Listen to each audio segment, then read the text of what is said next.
അച്ഛൻ ആരാണ്? അച്ഛൻ ആരാണ് എന്നുള്ളത് അമ്മമാര് കുട്ടികൾക്ക് കൃത്യമായിട്ട് പറഞ്ഞു കൊടുക്കണം. പല വീടുകളിൽ ഇത് നടക്കുന്നില്ല. ജീവിത സമരത്തിൽ ഏർപ്പെട്ടിരിക്കുന്ന ആളാണ് അച്ഛൻ. അച്ഛന്റെ പോരാട്ടം എന്താണെന്നോ അച്ഛന്റെ ജീവിത സമരം എന്താണെന്നോ പല വീടുകളിലുള്ള മക്കൾക്ക് അറിയില്ല. മക്കൾക്ക് അച്ഛൻ അല്ലെങ്കിൽ ബാപ്പ എന്ന് പറയുന്നത് ATM കാർഡും കൊണ്ട് മെഷീനിൽ കുത്തിക്കഴിഞ്ഞാൽ പൈസ തരുന്ന ഒരു മെഷീൻ മാത്രമായിട്ടാണ് പല വീടുകളിലും അച്ഛന്മാർ. അപ്പൊ ഞാൻ ഒരുപാട് കുട്ടികളെ ഇവിടെ നിന്ന് കാണാറുണ്ട്. അവർക്ക് പണത്തിന്റെ വില അറിയില്ല.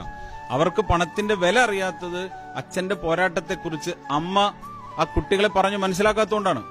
ഒരുപാട് വീടുകൾ അങ്ങനെയുണ്ട്. ഒരുപാട് അച്ഛന്മാരെ എനിക്കറിയാം. എന്റെ ജീവിത സമരം എന്താണെന്നോ എന്റെ ജീവിത പോരാട്ടം എന്താണെന്നോ മക്കൾ അറിയരുത്, ഭാര്യ അറിയരുത് എന്നാഗ്രഹിക്കുന്ന ഒരുപാട് അച്ഛന്മാരെ ഞാൻ കണ്ടിട്ടുണ്ട്.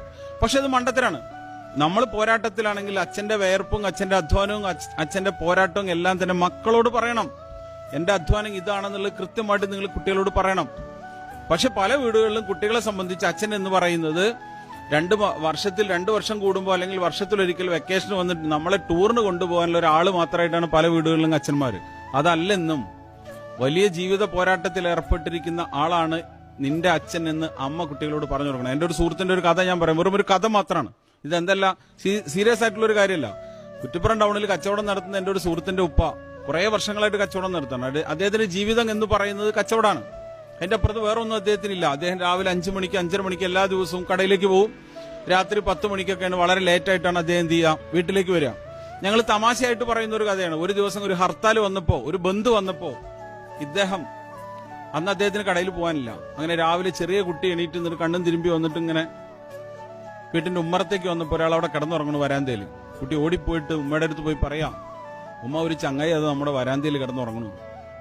ഉമ്മ ഒരു ചങ്ങായി അത് നമ്മുടെ വരാന്തയിൽ കിടന്നുറങ്ങണു എന്ന് പറഞ്ഞപ്പോ ഉമ്മ പറഞ്ഞ മറുപടിയാണ്, എടാ അത് ചങ്ങായി അല്ല, അത് നിന്റെ വാപ്പയാണ്. കുട്ടിയും ഈ വാപ്പയും തമ്മിൽ കാണുന്നില്ല, സംസാരിക്കുന്നില്ല, പെരുമാറുന്നില്ല. എന്ന് വെച്ചാൽ അവർ തമ്മിൽ പ്രത്യേകിച്ചൊരു ആത്മബന്ധമൊന്നുമില്ല.